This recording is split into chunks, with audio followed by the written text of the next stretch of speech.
My family laughed. When I attended my father's funeral, then the lawyer read the will and they couldn't laugh anymore. The envelope didn't have a return address, just my name scrawled across the front in a stiff, all too familiar hand. I nearly threw it out with the rest of the junk mail, but something made me stop. My fingers trembled as I slid it open, already bracing myself for something I couldn't name. It was a funeral invitation. My father was dead. I stared at the paper, trying to feel something. Shock, sadness, anger. But everything inside me went still. It had been 10 years since I heard anything from the Moore family. A full decade since I left Charleston, and every judgmental glance, every cold shoulder, every cruel word behind. They'd made it clear I wasn't one of them anymore. I still remember the day I walked away. Caleb was just a baby, strapped into the backseat of my car while I drove with a busted lip and a suitcase full of baby clothes. I'd finally left the man who had broken more than bones, and instead of shelter, my father gave me shame. "You made your bed," he said. And that was it, but I didn't fall apart. I built a new life for us in Savannah. Quiet, small, but safe. I got a job shelving books at the library, read bedtime stories to Caleb, learned how to breathe again. And even though my father never reached out, never apologized, never asked, I still sent money. Every month, through old Mr. Gerald next door, I made sure he had what he needed. I never told anyone, especially not Caleb.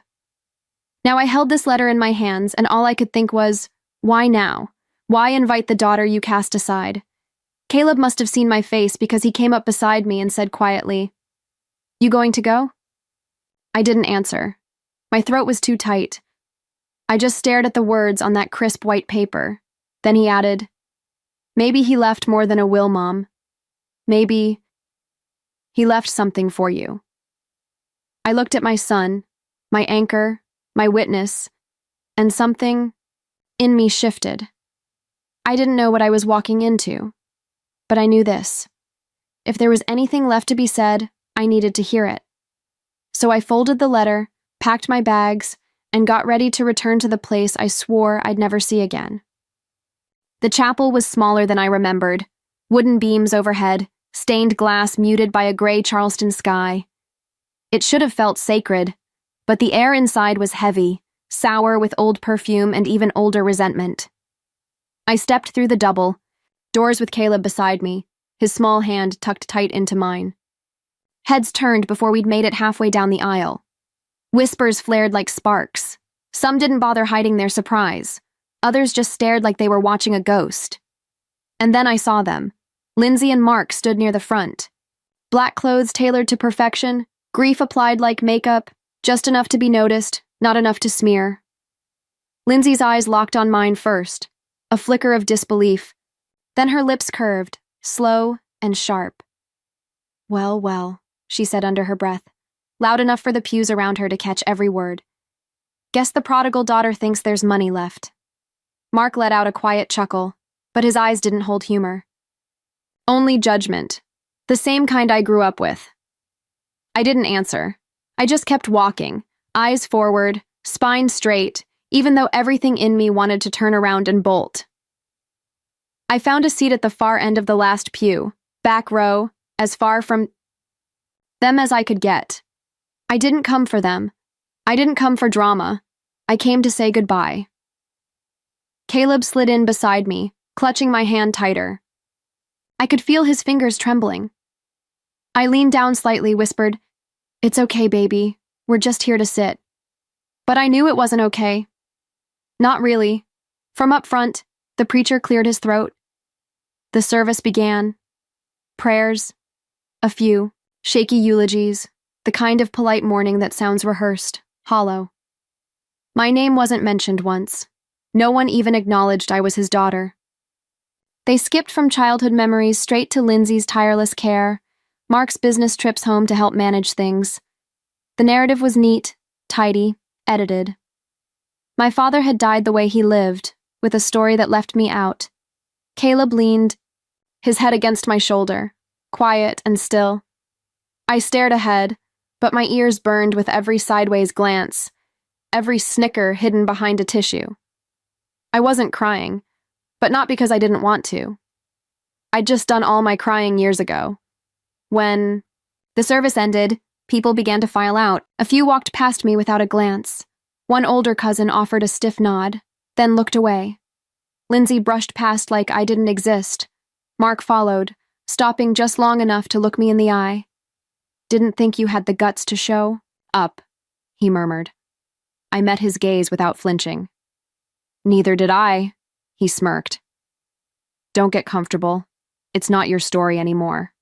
He turned and walked off, and I sat frozen in that pew, Caleb's head still resting against me, my hand wrapped around his like it was the only real thing in the room. They didn't know I wasn't there to be in the story. I was there to finish it. The Moore family home hadn't changed. Same white columns, same red brick, same ivy curling up the porch like it was choking something beneath. But stepping through the front door after 10 years felt like walking into a freezer. Cold. Sterile.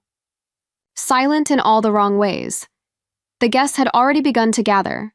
Cousins, old neighbors, a few business partners. I recognized most of the faces, though none of them looked at me directly. Their conversations dropped to whispers when I entered the room, but I could feel every sideways glance like a pinprick to the skin. Lindsay stood near the fireplace, swirling.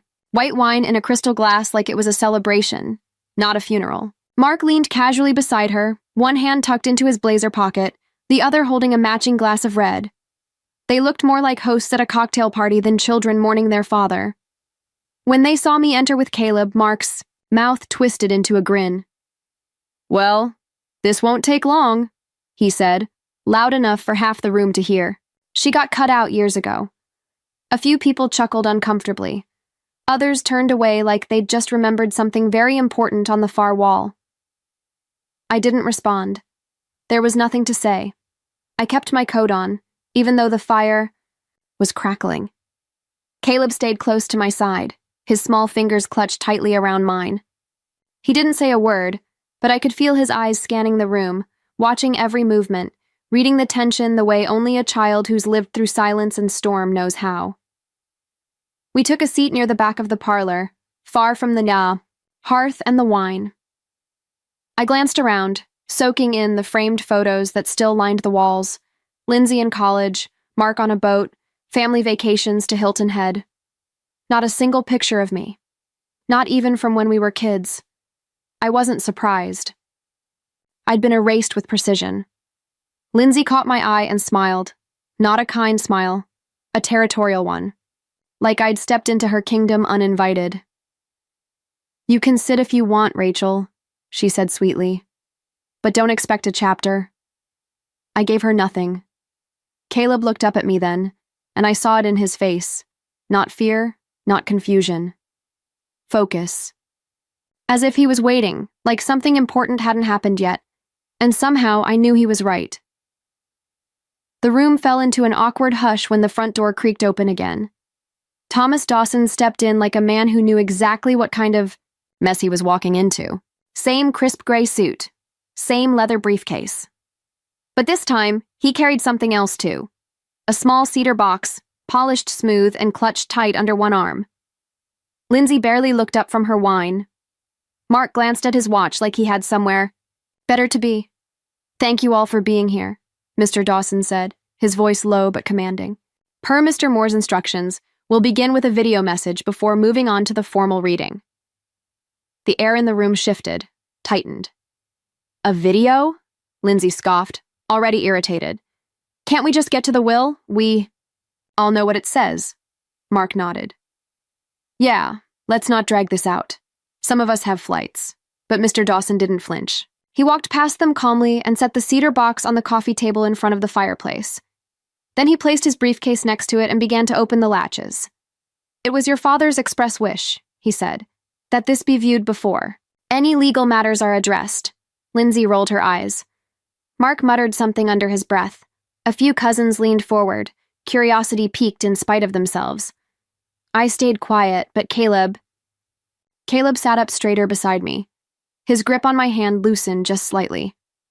I looked down at him, and his face, soft, open, was lit with something quiet but unmistakable. Hope. He didn't say a word, but I could feel it radiating from him, like he already knew. Like he'd been waiting for this moment longer than I had. And for the first time since I walked into that house, I didn't feel like I was alone. The screen flickered once, then again, before settling into focus. A faint hum filled the room, and then, there he was. My father, older than I remembered, thinner too. His once proud shoulders had slumped into something softer. His eyes, always, so sharp, so cold, were tired now, shadowed beneath a weight I couldn't name. He sat at his old oak desk, the one that used to be off limits to everyone but him. Behind him, the painting of the marsh still hung on the wall, same as it had my whole childhood. He looked directly into the camera. "If Rachel is watching this," he began, voice low, gravelly, "I owe you the apology I never gave." Every breath in the room seemed to freeze. "I was wrong," he said. "I judged you for leaving a marriage I didn't understand. I thought you were weak. I thought you were selfish. I let myself believe what I wanted to believe because it was easier than asking questions I wasn't ready to hear." He paused, his fingers twitching slightly in his lap, a nervous tick I'd never seen before. "When you showed up on my porch that night, bruised, shaking, with your baby in your arms, I should have opened the door. I should have pulled you inside and said, 'You're safe now.' But I didn't. I let pride speak louder than love." A lump formed in my throat. Caleb reached for my hand again, his little fingers folding into mine. I didn't take my eyes off the screen. I told myself I was doing the right thing, that I was teaching you responsibility. But truth is, I was punishing you for leaving, for choosing yourself, for daring to be stronger than I ever taught you to be. Behind me, I heard the subtle shifting of chairs, someone exhaling too loudly. But I didn't turn. I couldn't. Not now. "I found out the truth, Rachel. A few years ago, Gerald came by with an envelope. Said it was from a friend who wanted to cover the heating bill. The handwriting, it didn't take long to figure it out." He leaned forward slightly, eyes glinting. "You sent money, every month, for years, quietly, no credit, no contact, just care. Even when I gave you nothing in return. Even when I pretended you didn't exist. You never stopped being my daughter, even when I stopped being your father." My breath hitched. I blinked, hard, trying to keep the tears from falling, but they were already there, hot, fast, silent. "I watched you from a distance," he continued. "Gerald told me how you were doing, about the library, about Caleb, said he was a bright one, said he looks at the world the way you do, with patience." He smiled then, a small, tired smile, and it broke me. "I don't deserve your forgiveness, Rachel, but if I can leave you with anything, let it be this. I was wrong. You were right. You did what I should have done a long time ago. You protected your child. You walked away from pain. And you built something better." He drew in a shaky breath. "I don't want to be remembered as the man who turned his back on his daughter. So I've changed the will. They don't know yet, but they will." Gasps fluttered around the room like startled birds. Someone cursed under their breath. Lindsay shifted sharply in her seat. Mark's jaw tensed. I barely heard them. "All I ever wanted was to be proud of my children," my father said. "And I am. Of you. Of the woman you became when I wasn't looking." The screen dimmed for a moment, then lit back up with his final words. "Tell Caleb thank you, for giving me one last chance to be a father, even if it was from a distance." Then, everything went black. Silence fell, thicker than grief. No one dared to speak. But for the first time in 10 years, I heard my father loud and clear. The screen had barely gone dark when the murmurs began. Confusion, anger, denial. Mr. Dawson didn't wait for silence. He adjusted his glasses, opened the leather folder on his lap, and said, "The video was to provide context. Now, per Mr. Moore's revised, notarized, and legally binding last will and testament, I will read the final allocations." Lindsay let out a sharp breath through her nose, like she was preparing for war. Mark folded his arms across his chest and leaned back, smug again, like the video meant nothing. To my daughter, Rachel Elaine Moore, Dawson began, his voice steady, formal. I leave the Charleston family residence, its contents, and surrounding land in full. I felt the room turn toward me, neck snapping, disbelief flashing behind every set of eyes. My hands were frozen in my lap, Caleb's still tucked inside mine. In addition, Dawson continued, I leave to Rachel Moore the sum of $250,000 in liquid assets, and all remaining balances in my retirement savings. The air shifted. He wasn't done. And to her son, Caleb Moore, I leave a college education trust in the amount of $100,000. My heart skipped. Caleb blinked up at me, his mouth slightly open, trying to understand what those words meant. I was still trying too. Dawson paused, then flipped to the final page. To my son Mark, and to my daughter Lindsay, I leave the following: a collection of family photo albums, my old military compass, and the Bible given to me by my mother when I turned 18. A gasp escaped from someone across the room. Lindsay shot to her feet. What? Her voice was sharp, high, already shaking. That's not possible. There must be a mistake. There is no mistake, Dawson said, unbothered. Your father amended the will 2 years ago. The documents are certified, witnessed, and registered with the county. Mark stood too, jaw clenched tight. He was sick. He didn't know what he was doing. He knew exactly what he was doing, Dawson replied, closing the folder with a soft snap. There was a moment of stunned silence before he spoke again, this time softer, reading from a handwritten note attached to the will. He asked me to read this aloud. Let them remember who showed up when it mattered. Let them remember who stayed quiet, but never stopped loving. This house should belong to the one person who never asked for anything and gave anyway. Lindsay stormed from the room. Mark followed after a pause, dragging disbelief like a shadow behind him.